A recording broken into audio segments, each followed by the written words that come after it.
आपको बताया जाता है डॉक्टरों ने इमरान खान को सियासी सरगर्मी में शिरकत के लिए ग्रीन सिग्नल दे दिया। लाहौर डॉक्टरों ने चेयरमैन तहरीक-ए-इंसाफ इमरान खान को सियासी सरगर्मियों में शिरकत के लिए ग्रीन सिग्नल दे दिया। ज़रिया के मुताबिक डॉक्टरों की जानिब से सियासी सरगर्मियां शुरू करने की इजाज़त मिलने के बाद इमरान खान पंजाब और खैबर पख्तूनख्वा में इंतखाबी जलसों में शिरकत करेंगे। ज़रिया का कहना है कि इमरान खान कल इंतखाबी मुहिम के लिए अपने सियासी लाही अमल का ऐलान करेंगे, जबकि उन्होंने पंजाब और KP में इंतखाबी जलसों के लिए शेड्यूल की तैयारी की हदायत जारी की है। दूसरी जानिब आपको बताया जाता है फवाद चौधरी की अपने भाई फैसल चौधरी से गुफ्तगू की मुबैना ऑडियो सामने आ गई।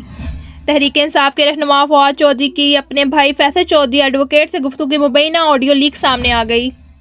मुबैना ऑडियो लीक में फवाद चौधरी अपने भाई से 2 जजों में राब्ता कराने की बात कर रहे थे। फवाद चौधरी कह रहे थे कि उनको ज़रा मिल लें, उनसे कहें कि आपके साथ पूरा ट्रक खड़ा है, आप बताएं क्या करें। फवाद चौधरी ने फैसल चौधरी से कहा है कि मेरी ज़ाती तजवीज़ ये है कि ताड़ड़ पर 3 से 4 जगह इस्तगासा करवाएं और इस पर 2 से 28 लगवाएं ताकि इन पर प्रेशर तो आए।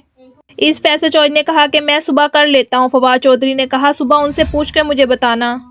फवाद चौधरी ने ऑडियोज़ को जाली करार दे दिया। फैसल चौधरी एडवोकेट ने भी इल्ज़ाम को हंसी में उड़ा दिया। आपको बड़ी खबर से आगाह किया जाता है पंजाब में इलेक्शन 30 अप्रैल को होंगे, सदर ने मंजूरी दे दी। इस्लामाबाद सदर मुमलकत आरिफ अलवी ने पंजाब के इंतखाबात के लिए 30 अप्रैल तक की तारीख की मंजूरी दे दी। इलेक्शन कमीशन ने सदर मुमलकत को पंजाब में इलेक्शन के लिए 30 अप्रैल से 7 मई तक की तारीखें तजवीज़ की थी। सदर मुमलकत ने पंजाब में इलेक्शन के लिए इलेक्शन कमीशन की जानिब से तजवीज़ करदा तारीखों पर गौर के बाद 30 अप्रैल की तारीख की मंजूरी दे दी।